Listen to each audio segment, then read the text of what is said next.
the devil's advocate. Mr. Speaker, they say that the only vice that cannot be forgiven is hypocrisy. And that even the repentance of a hypocrite is itself hypocrisy. It is very easy for you to point fingers at other people, but whenever you are pointing a finger at someone, you should always remember that there are four that are pointing backwards to you. All of us in this discussion have a role to play. We have a role to play in the situation in our counties. We have a role to play in the situation in people's homes, people's kitchens.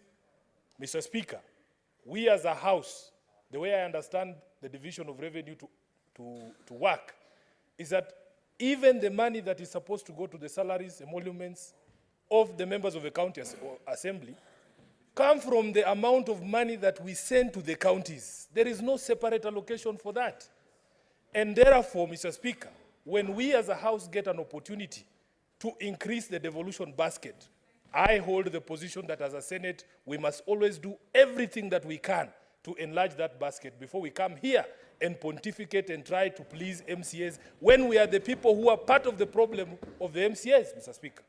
I was in this house, and it embarrasses me greatly as a senator. Every time I see a senator speak about, oh, we don't have drugs in our hospitals. Oh, MCAs need better salaries. Where is that money going to come from? It is us as a Senate to fight to enlarge the basket of devolution. And the embarrassment that I get, Mr. Speaker, is that the opportunity that we get to enlarge that basket is through the division of revenue bill. That bill was here. We had an opportunity to enlarge that basket. We as a Senate chose not to enlarge that basket. And it cannot come from us that now we are suddenly realizing that MCAs need more money.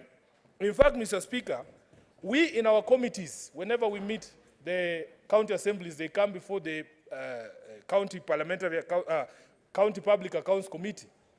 We have had this conversation with members of the county assembly. And we don't have to appear like we are tone deaf. We are having this conversation at a time when every Kenyan is struggling. I have argued that, in fact, if we are talking about earnings and salaries, let us have a conversation about all Kenyans' earnings and salaries.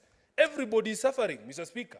We would appear to be tone deaf as a house if we only picked to discuss our own emoluments or emoluments of other elected leaders, Mr. Speaker. In fact, we have tried to convince our colleagues on the other side of the political divide that we must have a conversation generally about how Kenyans are doing. People's incomes have not grown for a long time, Mr. Speaker. All these responsibilities that people are talking about, it's not as if only elected MPs or elected members of the county assemblies are invited to Harambes. No. People who work in public service, wanaitwa wakubwa, they are called senior people on the ground there, they are called, but their salaries have not grown, Mr. Speaker. So let us not have this conversation in the context in which the country is in right now. Mr. Speaker, what I want us to do... What is your point of order, Senator Sifuna? What is your point of order, Senator Methu? Thank you very much, Mr. Speaker. I would not have really wanted to disrupt my big brother, Senator Sifuna, but I think it is fair that I quote Standing Order 105, responsibility for statement of fact. A senator shall be responsible for accuracy of any facts that the senator alleges to be true and may be required to substantiate. Mr. Speaker, I find the argument of Senator Sifuna misleading that the more amount of money we send to counties, the more MCAs will get, because capping of what MCAs or any public servant earns is by SRC. Even if we were to send 1 trillion to the counties, yes, and the money has been capped at 86, Mr. Speaker, the county assembly or county government cannot be able to raise their salaries. Exactly. So the point that is the statement, I think he's contributing to a statement that has not been sought. Yeah. What Senator Cherargei has sought this afternoon is a review by the SRC, not a review by Division of Revenue, not a review by the Senate, not a review by anybody, because the only person that has that mandate is the SRC. Exactly. I thank you very much, Mr. Speaker. Senator Sifuna. Yes. In your statement, you alluded to the fact that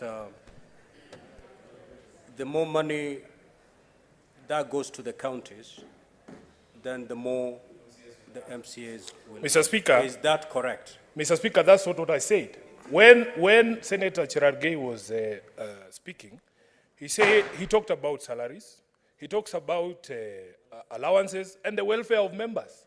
Mr. Speaker, let me give you an example. There was a time here in the County Assembly of Nairobi when the Assembly was not able to purchase water.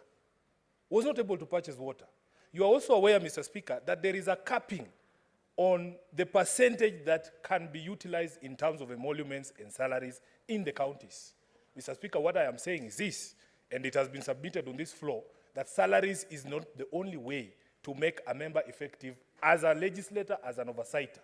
What I am saying is, let us get whenever we get an opportunity to grow that basket, Mr. Speaker, and we have had this conversation with members of the County Assembly who have appeared before us, that they would want to have autonomy of their own budgets. I don't think that Senator Methu understood what I was saying, because these are all matters that had been canvassed here. Senator Kajwang, what is your point of order? Mr. Speaker, I'm rising on a point of information to Senator Sifuna if he accepts. Then you need permission from the senator. Senator Sifuna, would you wish to be informed? Mr. Speaker, unfortunately, he's the chair of PAC. He's my chair. I have to say yes. I don't have any option. Mr. Speaker, I don't know why he said unfortunately, but, but Mr. Speaker, the matter raised by Senator Methu is not true. Senator Sifuna would be right, because if you look at the regulations, the PFM County Government Regulations of 2015, and that is Regulation 25(1)F, whatever county assemblies get is supposed to be based on the equitable share of a county. The regulations that we passed currently puts it at 7% of a county's equitable share, or twice the personnel emoluments, whichever is greater. So it is not far-fetched for Senator Sifuna to say that the more money we send to counties, the more money that will be available to county assemblies. Not necessarily for salary, Mr. Speaker, but it could be for operations. It could be to facilitate public participation, public outreach, and to enable them to carry out their oversight and representation mandate. And so, Mr. Speaker, I just wanted to remind Senator Sifuna of this. We had discussed it in the morning, and he does not have to apologize to Senator Methu for making an impression that if we would have voted for 407 billion, then county assemblies would have been given access to more money to be able to carry out operations, which I know that the matter before us is about salaries and payments and benefits, but county assemblies would have gotten more money if the Senate gives more money to counties. Senator Sifuna, proceed to conclude your remarks, please.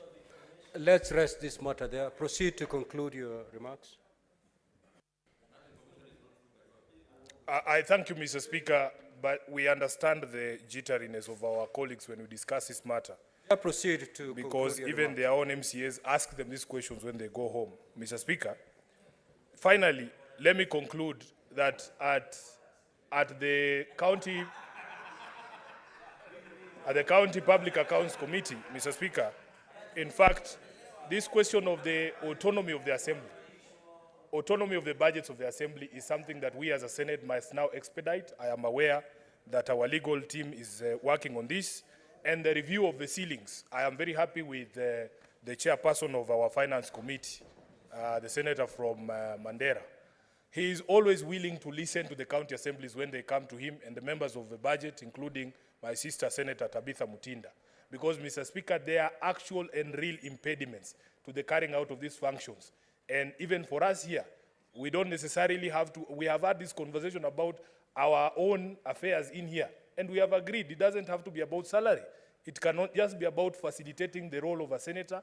If it is possible for me to conduct oversight and I don't touch any money, let me find the holes where people are going to hold public participation already paid for, water is there, people are there. I don't need to touch the money, Mr. Speaker. So please, let us not run away from our primary responsibility and vilify other organizations such as the CRA. Once we grow our devolution basket, then let us have a conversation with CRA about allocation of more resources to those who provide oversight. I thank you, Mr. Speaker. We're going to allow, at least to be fair, I'm going to